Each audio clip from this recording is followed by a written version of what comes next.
Hello everyone, and welcome to TeamsNation monthly meetup, the Valentine's Day edition.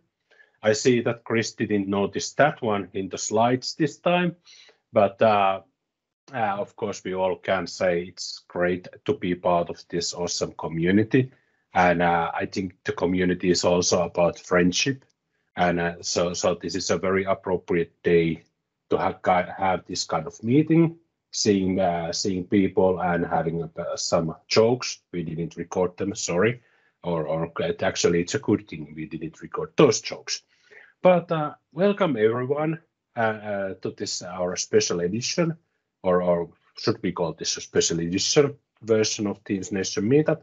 We do have a regular session right after the TeamsNation Community Conference announcement. And what is TeamsNation? It's basically we are a network of Teams professionals. We love Teams and what Teams enables us to do.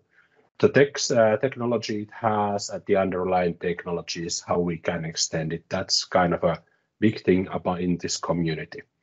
And community is of course about sharing and caring of people. So opportunities to present and share that knowledge to everyone else.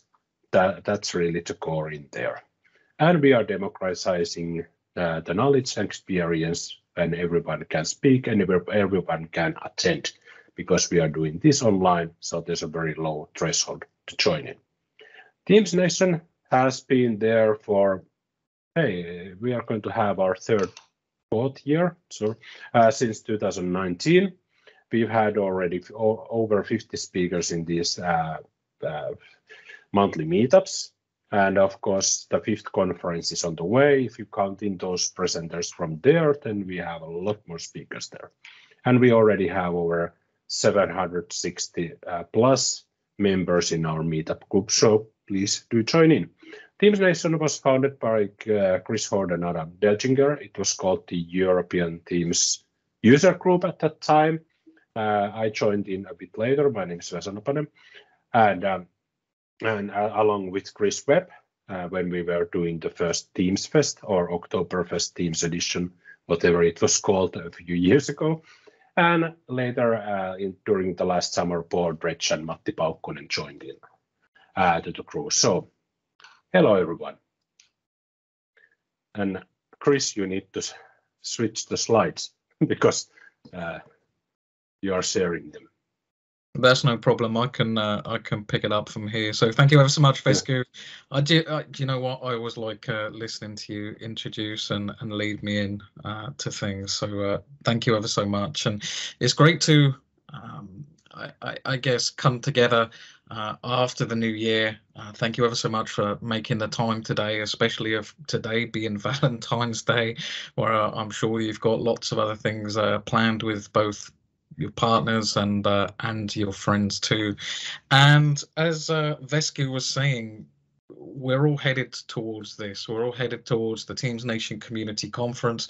This is our 5th conference. It's going to be hopefully the biggest one today. And I think that we wanted to put it in here in the first part of the session, because I think we're all a little bit conscious that we've been a bit quieter than usual over the last couple of months. I mean, in our respective jobs, we all work in corporate jobs. We've all been very busy. We've been very much I guess, working on things in the background, but we haven't been, I guess, very transparent up until this point. I think that's because we've done this a few times now, and we've really just wanted to kind of get on with it, get things planned, and make it very much towards the registration and getting on board. But then we kind of realized that I think some people enjoyed the transparency and what it is that we were actually doing. So we wanted to, again, put this together on the first half of this session. So TeamsNation Community Conference, this is the big event of our calendar. I mean, we do the monthly meetups each and every month where we might have 1 or 2 speakers, but the community conference is something whereby this year we've got over 150 speakers speaking on 13 tracks. And this conference has generally got bigger each and every year since we did it. So as Vesku said, it started as what was called Oktoberfest in 2019. A bit of an unfortunate name because we held it in October, only to discover that Oktoberfest is actually in the last week of September in Germany. So we missed the mark on that occasion. Then we started to call the conference Teams Fest. We had to change the name after we did that a few times because there was an organization in the United States that kind of hijacked the name, and we had to let that one go. But since last year, it's actually been called TeamsNation, and last year the numbers were very, very kind of big. We had, I think it was over 3,000 that had actually registered last time around on the day. I think we had about 2,200 people that turned up for the conference, and we had 11 tracks then. And the conference is really a mix between Microsoft speakers, as you see on the screen here. These are what we would call our headline speakers on the day. You have Jeff Teeper, CVP at Microsoft. You have Rish Tandon, who's CVP of Teams Engineering, Caruana Gatimu, Charles Lamanna, Ilya Bushkatin. There is so many big names here. Donna Sarkar, Ann Michaels, Vessi Avonen, Mark Cashman.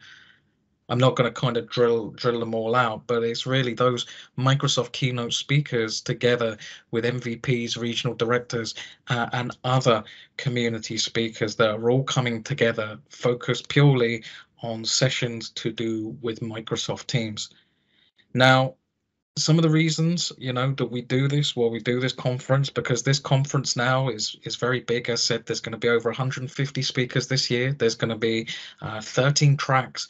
This is kind of almost as big as the in-person conferences. So some of the very biggest that you will see on the circuit, such as the Modern Workplace Conference Paris or ESPC, for example. Now, why do we do this? We do this in a virtualized manner because we kind of strongly believe that we want people to go to a first-class conference, even if they haven't got the money to do so, or if they can't kind of logistically make it there. When we first started doing these conferences, it was right before the pandemic started. So it wasn't it was like, a year before COVID came into our world. So for us, we were doing things virtually at the start and have continued all the way through. And some people have asked us, are we going to go kind of in person or hybrid? But the thing is that we're actually not. We're going to keep things virtual, and we're going to do so because we kind of like the format that it's in. We do it on one day. It's very easy for people to log on and get involved with the speakers. But also as well is that it keeps the event 100% free. We want this to be free. As said, we all work in corporate jobs. For us, this is a labor of love, and we want to come along and keep it free for everyone, no matter where they are, no matter what level they are with Microsoft Teams or what their background is. We want this to be an equal opportunity for all. So where are we in terms of the setup of TeamsNation? How far are we along? Now, this is something that we started all the way back in October. In fact, probably the pre-planning was even before that, in kind of August, September time, when we first started talking about it. During October and November, that's where we have the setup. So when we start putting things in place for the conference to actually happen on the 23rd of March, we then have a big period called our call for speakers. So that's where we invite everyone to submit their sessions and let us know what they want to speak about. And then we start kind of thinking about the schedule and how many tracks do we want, and so on and so forth. We're now in what we call a commit phase. The call for speakers ended in the 2nd of February, which was, kind of a week or two ago. And now is really what we call a commit phase, where all the speakers commit to speaking. We get all the resources ready, such as the decks and all of the kind of the regulations with which the speakers have to operate. We get them checked in. We get them kind of in play to commit to actually doing it. And then we're all heading towards that day of the event. It's during this period as well where you might have seen, you know, a bit of increased advertising online about the event, because for us, you know, the organizers, is very much trying to get people to register and get the word out and try to get the speakers to amplify our message, the registrants already to amplify our message, because we do want as many people as possible in order to be able to come to this conference. It's an extremely long lineup this year, but we're in the final stages now. It's the 23rd of March, so that's about 6 weeks away. It's very much for us kind of landing the plane right up until the day. So in terms of, you know, a bit of transparency in terms of the numbers of how many submitted and how many places that they were that we're going to have this year. So of all the submissions during the call for speakers, we had 368 sessions that were submitted by 264 unique speakers. That was the largest amount that we've ever received. It was a little bit more than last year, but it was a whole lot more unique speakers this time around. I think if you average that out, that's about 1.4 sessions per speaker. And if you look at our schedule, which you can look at right now, okay, on TeamsNation.rocks/hub, then you will see that these are some of the best team speakers in the world, you know, for either from the Microsoft product group, from the Microsoft engineering team, MVPs, regional directors. It was exceedingly tough to choose this year. It's harder than any other year before that. And if you look at those kind of numbers of submissions and the unique speakers, they all had to, you know, we had to try kind of get them. We had to decide on 140 sessions that are split over 13 tracks. And if you can see the numbers there, 25 more sessions than previously. So we're under no obligation to kind of extend the number of sessions, but we did. That was almost two and a half tracks, or should I say 2.5 times a track, as it were. 25 sessions. Normally in one track we have 10 sessions, so by adding 25 this time around, that's almost 2.5 tracks worth of extra content for everyone this year. But we do want to, as said, abide by this single day experience. We get asked a lot, are you going to go to multi-day? And we've admittedly resisted that because we like to get things done and dusted on a single day. We do realize that that has some downtime. So for example, you're more limited in terms of what numbers of sessions that you go and see, and that you can, you know, generally speaking, only see them on one day. But at the same time, people are so busy these days that they often can't commit to a multi-day experience. That's the feedback that we typically get time and time again. So in terms of the tracks, the tracks have largely stayed the same, but there are some changes. So everything you can see here in grey has stayed the same. They are tracks that you would have seen in previous years. The ones in yellow, they've had a slight change. So for the meetings and calling track, that used to be meetings and calling and devices. We used to have the three things together in a single track. We've split devices out from that this year, and we've put devices in its own dedicated track, and we've called that devices and spaces. And I'm going to explain what that track's all about in a moment. You'll also see a yellow kind of cube there that's called the Power Platform 1. So we've split out Power Platform to now have 2 tracks this year because we get so many submissions.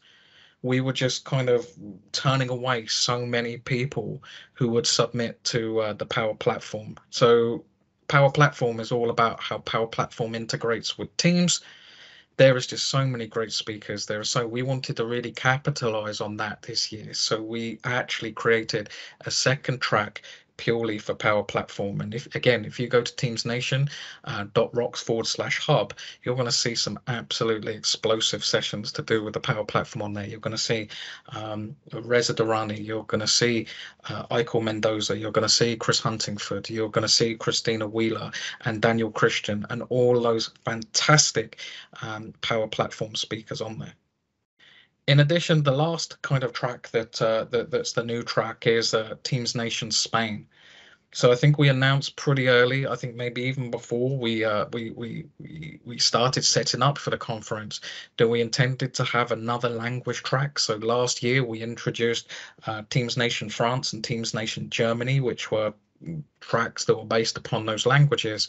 But this time around, because of the demand, we wanted to have something in there for Spain. Of course, when it comes to kind of in the future, in the next year, for example, we would be open to doing more. In fact, we're already having discussions with to do a Japanese track next year. So if you do want one in a specific language, if you have a community that you want to bring along to the conference, and we're very open-minded, just get in contact with us and we'll see what it is we can do.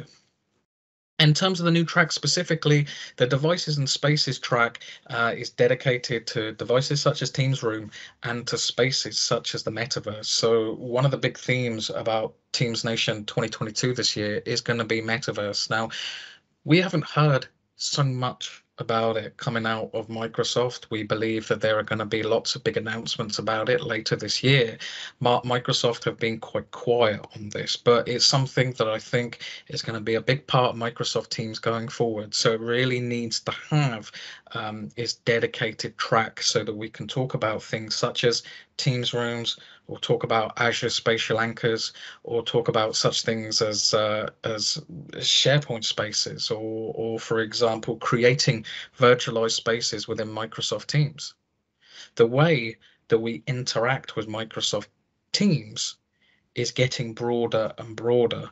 And so I think that Devices and Spaces, it was time for it to have its own dedicated tracks. We've got some, again, great sessions in there. We've got Ivana Tilka that's in there. We've got Andreas Espen that's in there. We've got Joel Ollison, the RD from California. He's in there too. So that's going to be a really strong track. And that's one that is being moderated by Matti, who is speaking in a moment. And of course, we want to bring attention to our language tracks, as it were, our regional tracks. So in France, that's being managed by Patrick Guillemonet and the team at AMS. They always do a great job with us.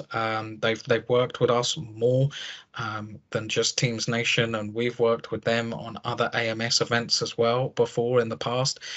With that new Spanish track, that is being managed by Juan Carlos Gonzalez for Comunidad de Office 365.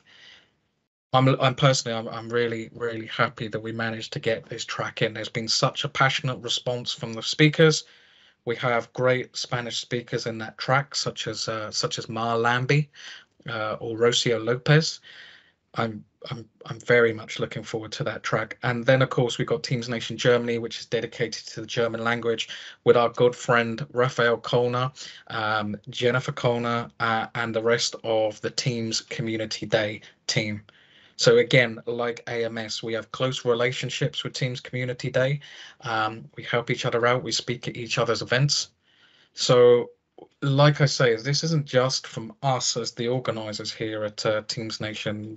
There is other organizers for each one of the regional tracks, and we really have to pay compliments to them for the exceptional work that they do.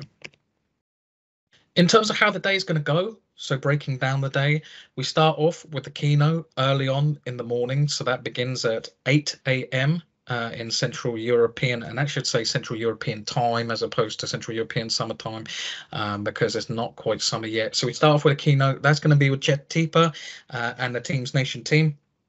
So that's pretty standard. That's something that we typically do at the beginning of the conference each year. Jeff begins his session, and then we'll come in afterwards with a bit of the housekeeping.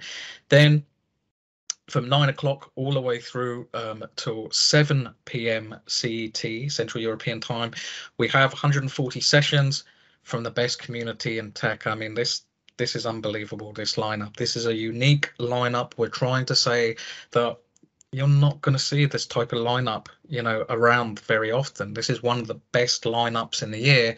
It is really, really strong. I can't even begin to tell you how many great speakers there are at this event. We then, towards the end of the day, from 7 to 7:30, or maybe 7:40, depending upon how long the session length is, we have our closing session, our closing keynotes. That's with Caruana, Rish, Mike, Laurie, and Vesa Hivonen. That's more than we've ever had before. I think the first year we didn't have any. Then the second year we had 2, which was with Caruana and Vesa. Then the third time it was 3, the fourth time it was 4, and now the fifth time it is 5. Would we go any higher than that in that kind of later years? I don't think so. I think that's the limit.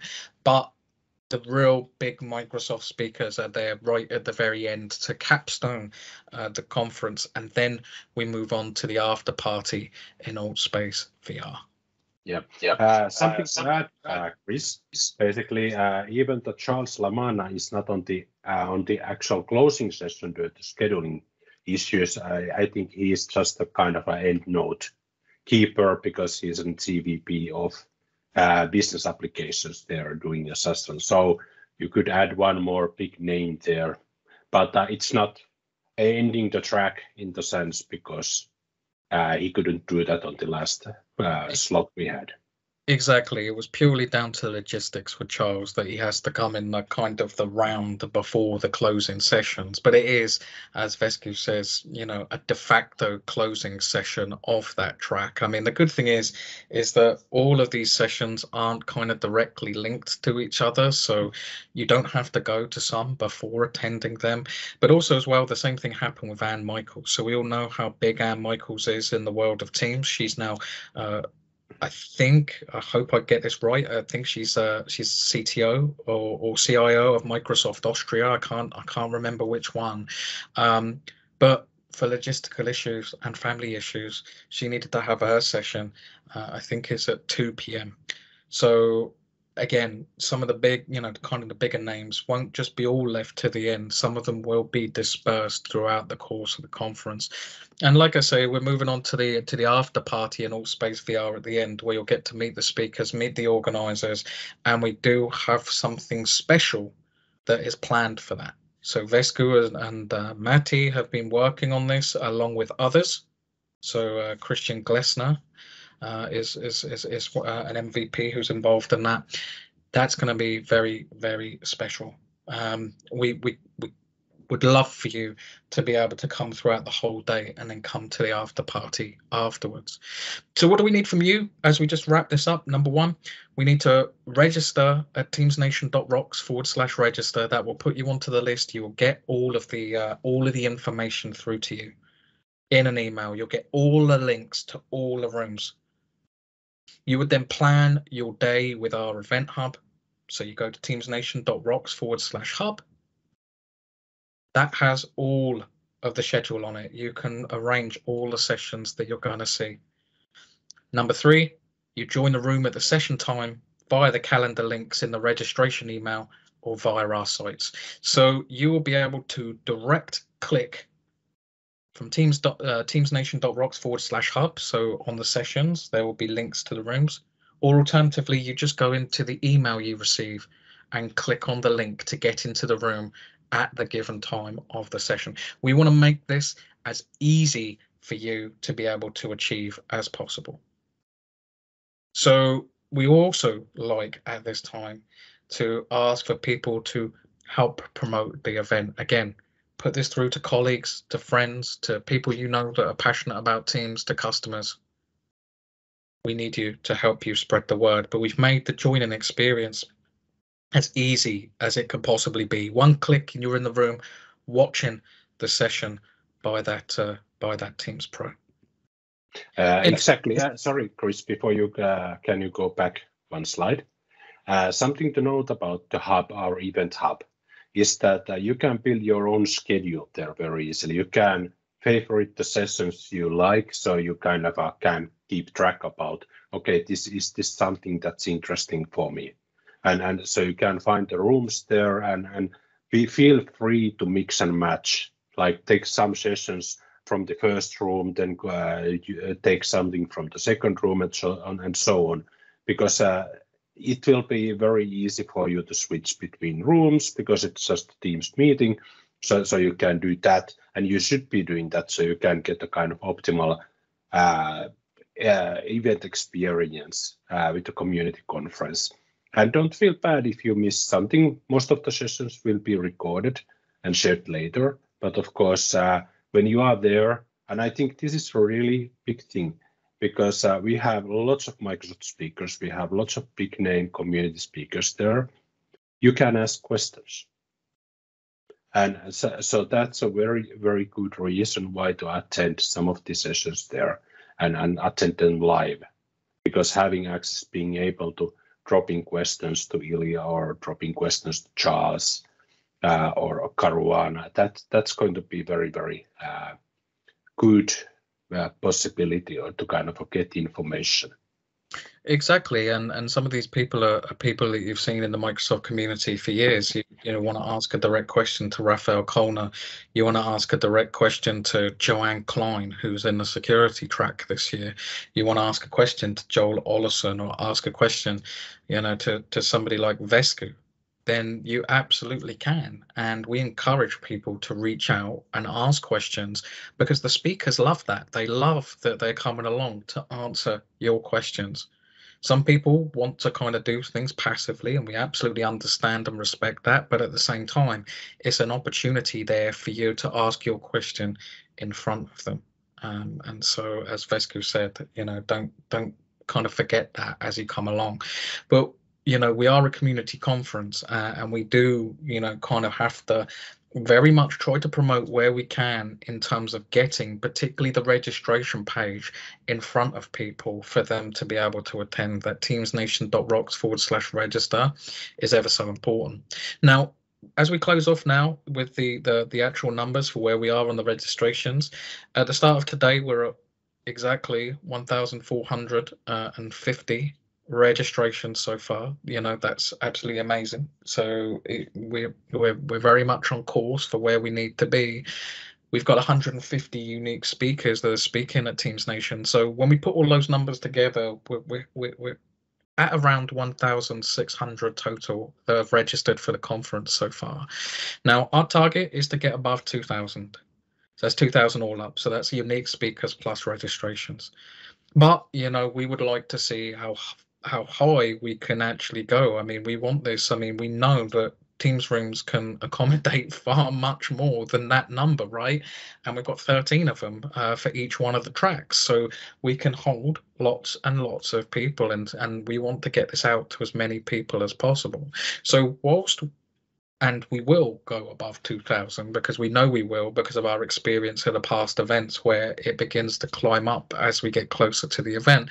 But we're not ultimately, for us, what's going to be successful is to get a large number of people in front of all of those subject matter experts, and for those subject matter experts to answer their questions, and for everyone to have an enjoyable day. It doesn't have to be that you have to stay there for the whole day. It could just be that you're there for the afternoon or the morning, or the certain sessions that it is that you want to go and speak. But as said, for us, teamsnation.rocks/register, we can't say it enough. We want to help everyone. This is all 100% free. There's no follow-ups or selling or anything like that for us. This is just a labor of love to show off all the new cool stuff about Teams, and all of us who are really passionate about Teams get together and have a great day. So that's it from me. Okay, I've talked a little bit about TeamsNation. I hope that I've given a good account and tried to be as transparent as we possibly can. For us, it's very important for you to know, what we're doing, and for you to have an idea of what's happening in the background. And we do this on top of our daily work and lives. Is something that we want to be successful, and lots of people have joined us along this journey. So all the speakers that you see, we know personally. They're good friends of ours, and they've very much helped us on the way. They always give great performances. So now, okay, I think that's it, Vesku, for my part. No, and yeah. No. I was trying to cut you in. No, we don't keep the room to Matti yet, because there's a bit of conversation in the chat, and Tomislav was asking about how to become a speaker on TeamsNation in the future. And Jari, thank you for answering that. Basically, when the call for speakers is opened, then submit your topic and introduce yourself. And the follow-up question, where to follow the CFS. And for this one, I think it's good to say that we have our TeamsNation Twitter handle. And of course, you should be following us in the Twitter because we are punching out the message to the social as well as at LinkedIn. I think that's going to be a very good place where you can find the information, but also, of course, our site, teamsnation.rocks. You can find the information from there when the CFS opens on the next time. We will have also monthly meetups and so on, so you can have a chance, of course, to speak at some point. And Mikael was asking about Sessionize helped you to schedule all those tracks, and do you need to reach out for a better tool or do it yourself? I think Sessionize has served us really well when we are designing or planning this, and the tool has gotten better and better all the time. So I think it's more or less de facto tool these days when you are doing community events, because it contains a lot of information there and lots of functionalities. And well, frankly, a lot of conferences do it using the Sessionize, but I know there are other tools. The European Collaboration Summit crew did their own tool. They just recently released, or was the preview release, but there was some noise in the social media about that. And then there are other tools here and there, but I think mostly in the community space, people who don't want to invest too much, they are going to do with the Sessionize. Yeah, I think that, you know, our tool is a lot driven by cost on this. This is 100% free community. In addition to kind of having rules like not selling in sessions, we don't have any corporate sponsors either, and hence we don't have any corporate sessions.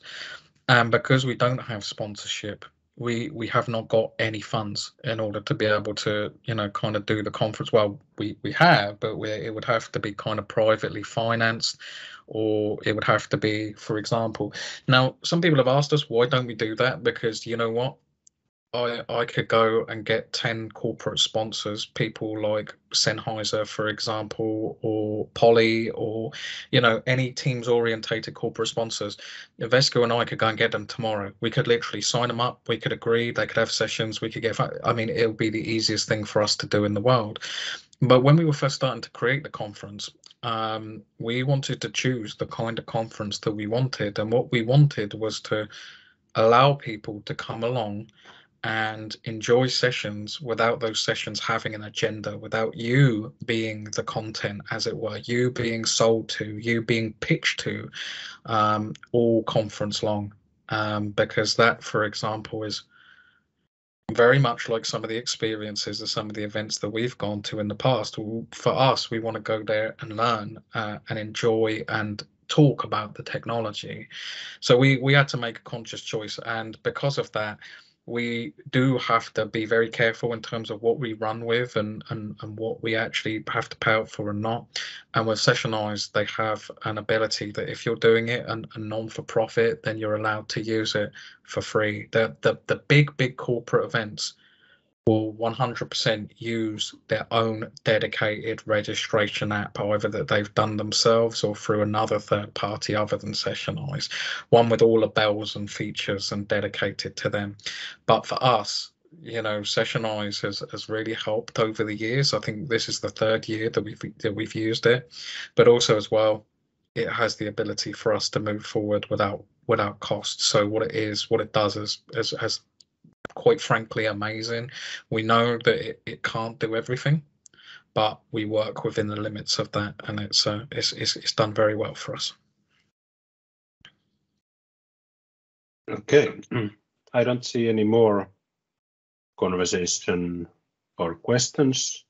Does anyone want to ask something about the event before we let Matti loose? Yeah, asking questions, I know that's tough. Anyone has questions? That's the basically a way of saying don't speak up. But yeah, Matti. Let's looking at the time. Let's get Matti on. Yeah, okay. Session. All right. Thank you. So, Matti, feel free to start sharing. Have fun. Oh, I need to share something. Sure. Okay. Hopefully my sound is not breaking up anymore. I think everything's good. Okay, good. Okay, hey friends. So my session for today is about Loop. And I just figured out the nice title of Fluid Collaboration with the Loop. So my name is Matti Paukkonen and I work as a cloud advisor on a Tahto Group, which is a small company in Finland. There is my social media links, but let's not focus on me. Let's talk a little bit about Loop and hopefully we can get some conversation after the session. So first thing, what is Microsoft Loop? These are more of a, probably everyone knows what is Loop. It was announced on Fall's Ignite 2021. I think Jared Spataro stated that it's the new app for communications first and AI first world. So that was kind of a statement for the app. And it's actually a new app what is coming. If you have been looking at it briefly, it may look like that, hey, it's just something like OneNote on steroids. But basically it's not. It's a lot more than OneNote. And actually OneNote can be a part of Loop. So let's focus on the app work first. So here's a screen cap from one of the release YouTube videos. So that's probably quite far we know what is coming. There haven't been any more recent releases, and there is no roadmap item, I think, yet for the Loop. But basically, what Loops is built upon, it's you have workspaces, like here, sales and opportunities, marketing. Then you have pages, and inside of those pages, you have components. And for example, if we see this project overview, you also see that there is also some documents, like Word documents. There is a OneNote, some PDF. So basically, it's structurizes that what you are actually adding to the page. Let's focus on pages and components a little bit later. But the idea of the Loop is that you have a workspace where you can start collaborating with your colleagues, with your peers, start bringing in things to your pages, like documents from different sources, OneNotes. There is more examples on slides. So basically, it's a kind of a new collaboration platform. And I would say that this is more also changes the way of the collaboration. So idea is that things happen in real time. So when people add things there, add new documents, add text, add tables, add things, you can see them in real time. But what is more of a changing that with those components, the collaboration actually splits to different platforms. So you can do it on Loop, you can do it on chat, you can do it on email, even on a document, meeting, whiteboard, whatever you are using. And Loop is the thing where you are bringing those things together. So kind of building up for example, a project overview in this example. The Loop pages. So this project overview here is so Loop workspace. So basically marketing is now Loop workspace. So I will just skip this one. So let's focus on Loop pages. So basically Loop page is an empty canvas. Microsoft says that it's a flexible canvas where you can start adding images, text, links, bringing in your documents, bringing in your notes, bringing in your whiteboards. But as you can see here, you can also bring in those Loop components, bring users, also bring something, for example, from SAP, something from Dynamics. So basically start gathering things related together on the same page and start collaborating. As you can see in the top right corner, there is cool looking reactions and you see those cursors there. So there is multiple users collaborating together, creating the list of marketing ideas.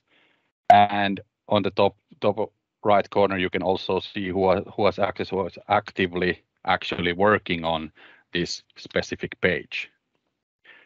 So workspace, then there's pages, and inside of those pages are actually those Loop components. So Loop component if you haven't tried these on Teams yet, because these are available already on Teams, and I will have a couple of demos about using loop components in Teams.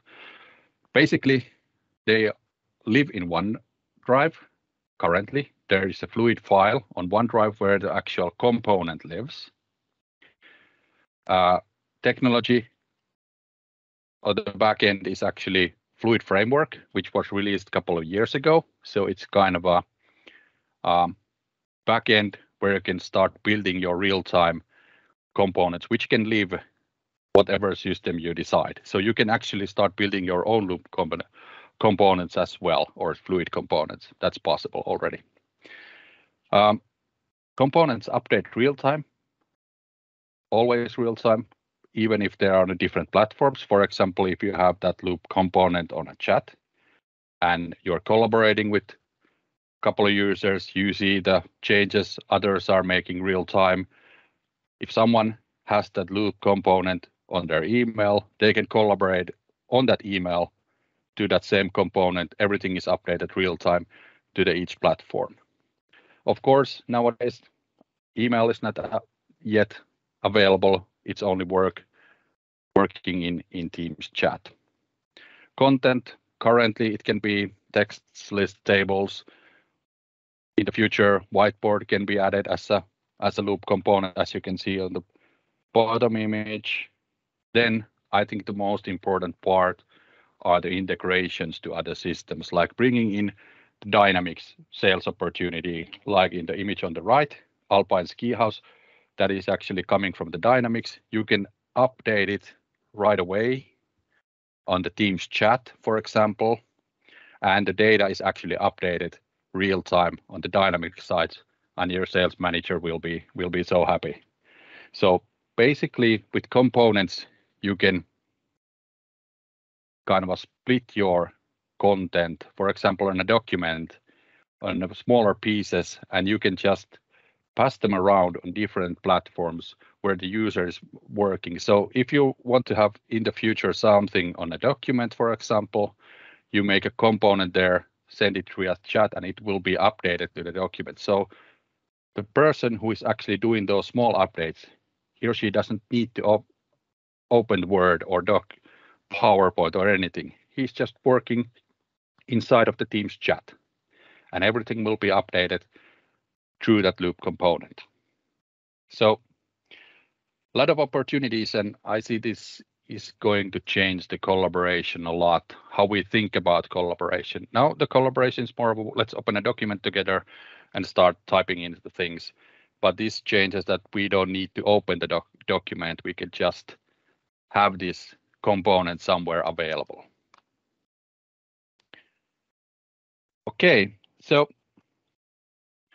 you can already try this out in Teams, on Teams chats. Actually, I think it's already generally available, that it is really a loop component. It's not live component anymore.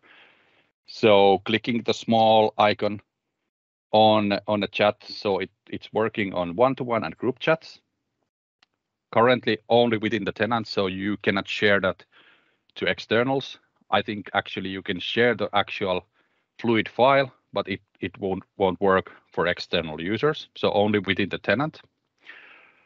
Same component can be actually shared between different chats already, so you can actually just start a new loop component and then just copy paste it to separate different chats, and all the members of those different chats can actually edit and update the same component, and it will be available real time for all the participants of that component. They don't need to be participant of the specified chat, but I will have a demo about that as well. And you can just pick one, for example, pick a paragraph, start typing in table, and then you can actually add more components to that same discussion. And when you're using mentions, they're actually working quite nicely, so you get the notification to Teams activity feed, and also I got some email notifications mentioning myself there. But enough for the slides. Let's open a couple of Teams screens. So here's me on the dark side, as we Finns are, at least in the winter. So I'm here on the dark side, and my colleague Antero is actually on the light side. I don't know why, but to separate them. So we have actually a Teams chat group here. I renamed it TeamsNation Planning. 4 members. So Antero, Samsa, Ahti, and me, myself. And I will start a new loop component. So click on the loop component, and I will start with the paragraph type component. Just adding a couple of lines of text there. And now I'm done. And just I will send this. And as you can see right away, Antero will also see my loop component. So I started the chat and added a new loop component. And of course, Antero can add more text. And as you can see, it's updating real time both of the screens. So I will actually see that Antero is actually working on this line. And for example, Antero is now seeing that I'm working on this line there. And they can see the name and who is active on this specific file. So this is actually hosted on a fluid file on OneDrive. And now it's text. Maybe we can have a task list. So I just type out the / and we can see that these are actually the components we can add to this specific. So tables, persons, dates, task list, agenda, images, different kind of lists, and then we can also use commenting if we like. But I will add a task list here. And right away, I can add tasks, assign those, and set due dates. So I will just add a couple of, so Keynote, planning sessions, so kind of huge topics for someone to complete, and after party. And I know that after party will be actually for me, so I will assign myself to it, and it should be complete. Oh, we need to scroll a little bit. Well, it should be complete then.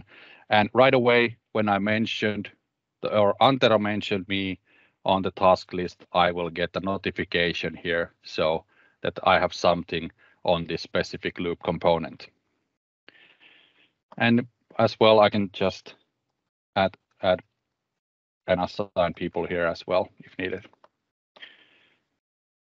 And I will add a table or maybe an agenda. Agenda is better. So let's add a couple of topics. So our agenda starts with the keynote. Watch it. Takes 40 minutes. Vesku is going to talk about something about extending Viva and so on. And right away, agenda is also visible for Antero as well. So everything is synced in between these users. How about I want to, for example, share this to a separate chat? I have a link here or button. I can take a link. I'll open my chats, and I have Pekka here, who is actually in a different chat, and I will just post the link or paste the link to the chat discussion and just start it. And now Pekka will receive this loop component. I need to switch Pekka to public preview because it's on browser. It required public preview on this specific tenant. But we can go forward. So I see Antero has this open. And now when I command Teams open up in a separate window, sync takes a little bit time. And now I have this on a separate chat. So Pekka also has this loop file open, and he can add also information here. And as you can see from here, Pekka is not a part of this chat. So you can share the loop component between different chats. And if you want to check who has access, you can just click here. So you also see that Pekka also has access to this specific loop component. And access is actually granted when the user is actually using the component. So all of the members of this chat are not yet given access to the component. One nice trick, I will just maybe make this bigger. I will go back here. One downside of these loop components is that when you have this lot of chat here, it might kind of disappear from your chat feed. So there's a couple of tricks what you can do. So first thing is to pin your chat message on the top. So you can actually pin this loop component, and when you access the chat, you can easily just go to the loop component from the pinned chat message. Or you can just take the link and just copy paste it again to the same discussion. Because it's a loop component, it lives on OneDrive. You can just have two of these available on the same chat, and even you can see the changes on the both loop components simultaneously. Good.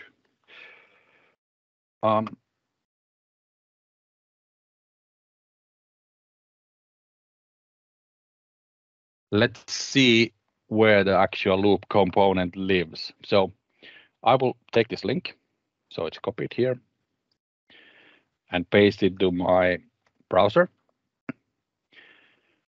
And here you can see the actual loop component file. I'm not sure, is this something a representation of a loop page? I'm not sure, maybe or maybe not, because you can add things here as well. And it's possible also that you just edit this loop component. For example, if you like to add a comment here, I will add a nice comment to the component. And this is also updating to the Teams side as well. As you can see that the comment is actually added to the loop component, which is available on Teams chat. So you can edit it as well from OneDrive.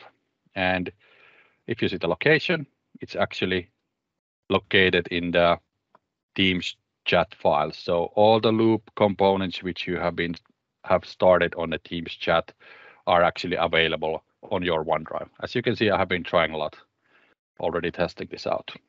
So, but this file, it can be shared to externals, but the externals cannot access the actual file.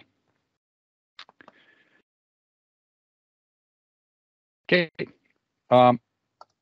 Also the email, as you can see, you can get nice emails from the loop component. You see Antero mentioned me it says live component here, but funny thing also what it states in the bottom that you can make edits right in this email, no need to hit reply. So there's already a disclaimer about that loop component should be working on email messages, but this is still a link to the OneDrive. So basically I can just jump into the OneDrive and start editing it there, but it will be coming also to emails.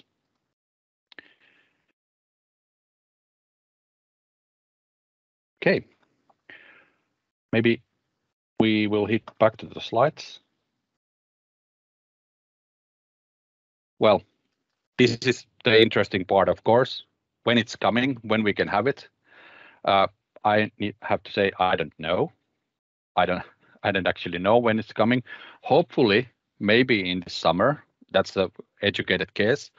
But if we see the new cool features, for example, a voting table, really interesting that you can actually just create a table and then start voting it with the members of the chat. Really useful for a lot of cases actually. If you need to, for example, vote for ideas, you can have it on a Teams chat quite easily. Status tracking also quite useful, so you can easily track a status there.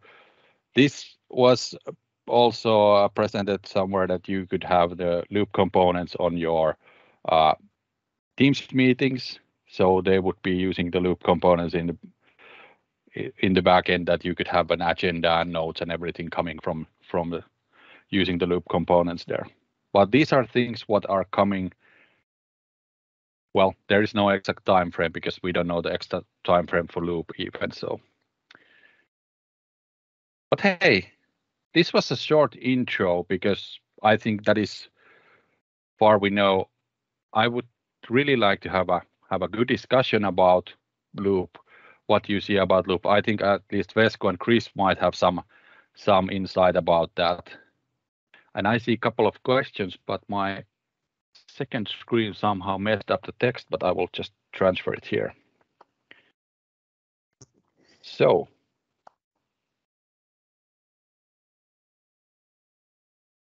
and I already see a hand from Jari. Hello. Hello, hello. Was it a surprise that I will raise my hand when you finish? No, I was actually waiting for that one. So.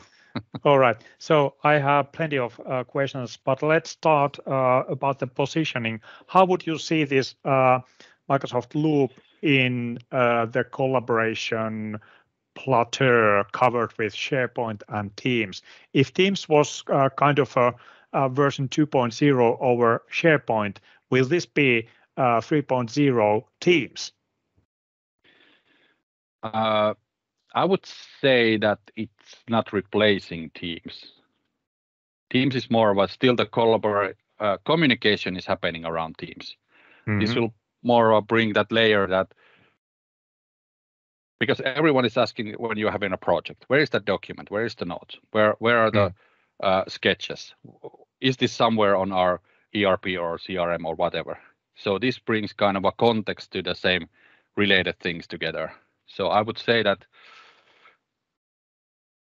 well, if I'm honest, I really need to try this out first to say anything good about it. But I would say that bringing those, because that is always the question that, hey, we had that Excel on that project, where is it? And that bringing related things together. Of course, the context IQ will bring the kind of a AI to the game, and you can just start more of asking that I need to find something related to that, and it will just bring the information. But that is, I think, quite far in the future. Let's see. Yeah, you promise, or you say this is a promise of bringing content together. This is the same story we have heard multiple times when SharePoint was deployed, when Teams was invented. Every time we hear this will bring information together. What I believe is that people will complain more and more about silos, and they don't have any idea where that FXL is located. Yeah. And I'm worried about this a little from the viewpoint of the standard user, from the average company with basic skills, you know. Yeah, I can recognize that as well, that there's a lot of explaining to do because they are in the face that, hey, we have that files tab on Teams and why there is a SharePoint site. Yeah. But the idea behind here is this is very good. I like it. And second, and probably even more critical question is that what will happen to these loop components or the whole loop thing people have covered there in the loop site or whatever is this called, this collection of information. What will happen to these loops when the user decides to leave the company? Good question. I think there is no answer for that, but my educated guess, if it still relies on OneDrive, there is going to be a problem. Yeah. So probably the loop component is something that has some kind of a life cycle in the future. If you think about the OneDrive content, then of course the manager, superior, whatever it is called, it's going to have a kind of access to that. So perhaps you could move it to your own OneDrive or somewhere else.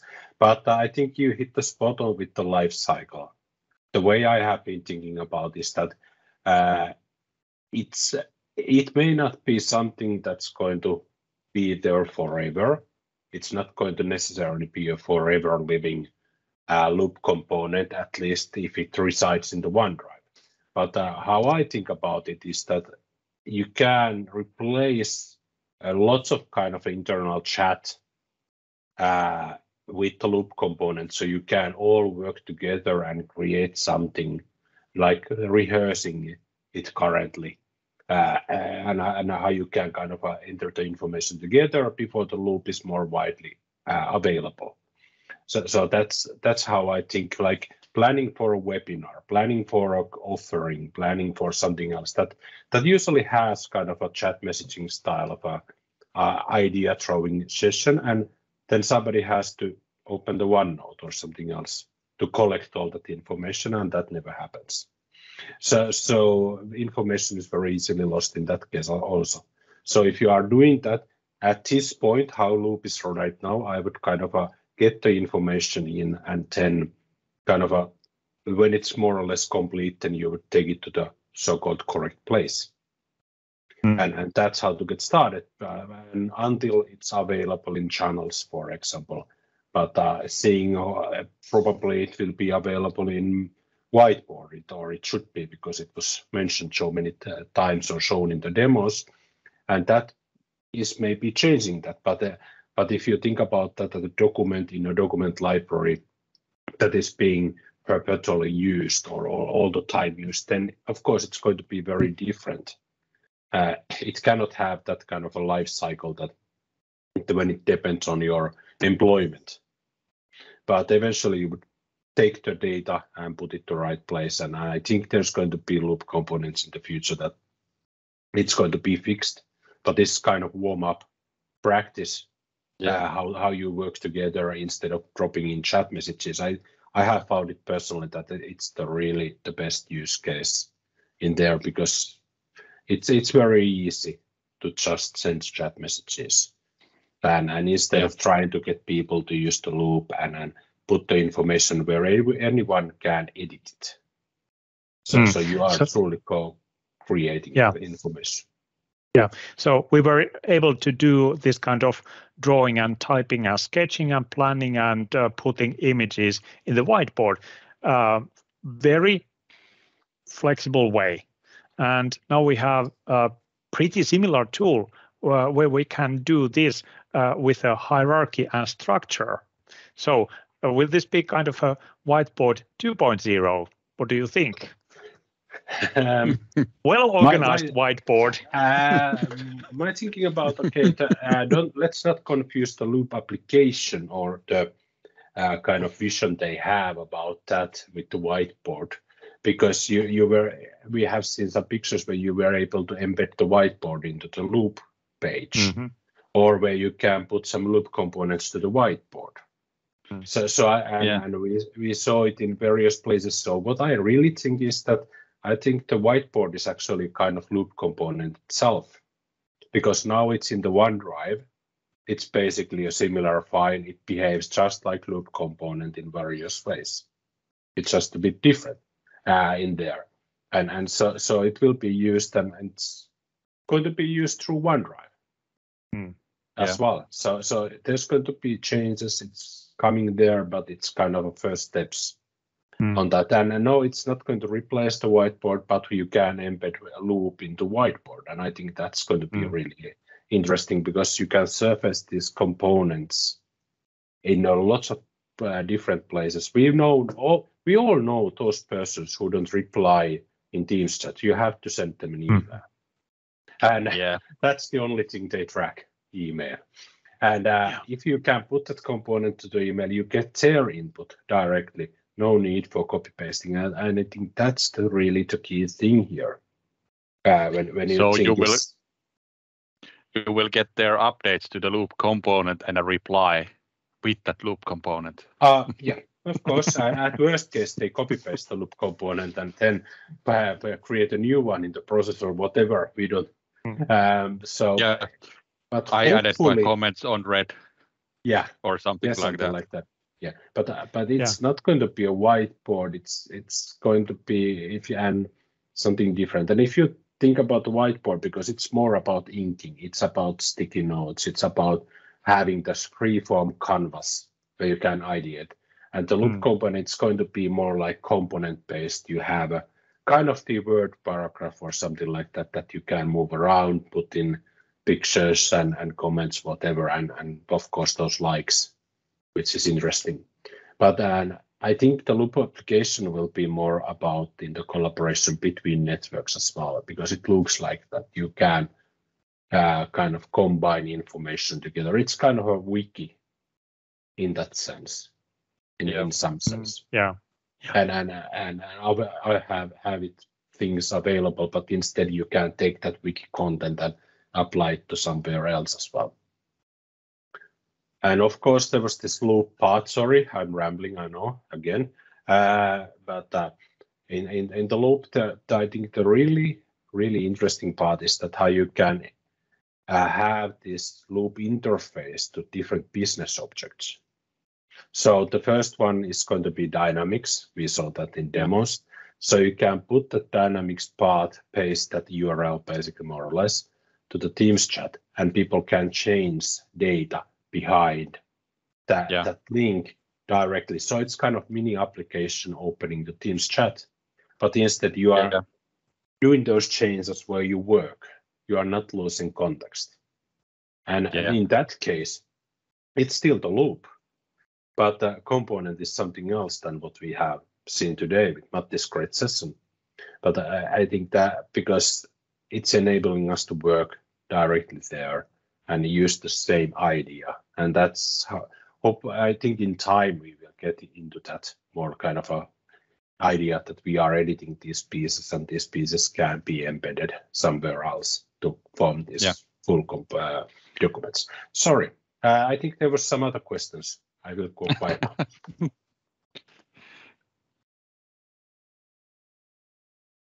Yeah, I'm browsing through the chat. What happened to my other screen? If you delete the actual fluid file, it will be gone. So that is the answer. If you delete the fluid file from OneDrive, so it will be gone. So because that is what is hosting the actual all the things there.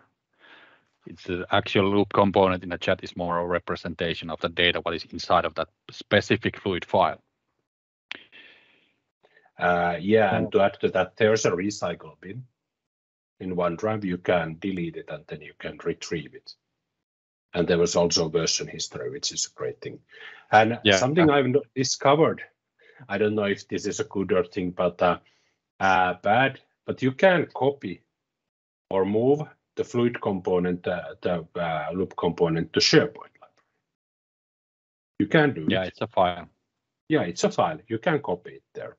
And but once it's in the SharePoint library, you cannot open it via Teams. And if you moved it to the SharePoint library, you never get it back to Teams, at least not in this point. But you will be opening it through the web office.com editor. So you could basically say, okay, let's move it to the OneDrive. So somebody is leaving the company. Let's move it to the SharePoint library. And they can still work on that loop, but not just as easily, at least not yet, through Teams, like we do now. Yeah, and there was a question about showing the people who edit the component. So people who are editing the component or touch it are actually visible on that list. Not everyone on the chat when they are not active. So they need to be active first. But yeah, any other ideas? Because I see that the integrations are also a big, huge part, because I'm not a fan of Dynamics. So it will be so good that I could just update my Dynamics opportunities via Teams chat. So really looking forward to that as well.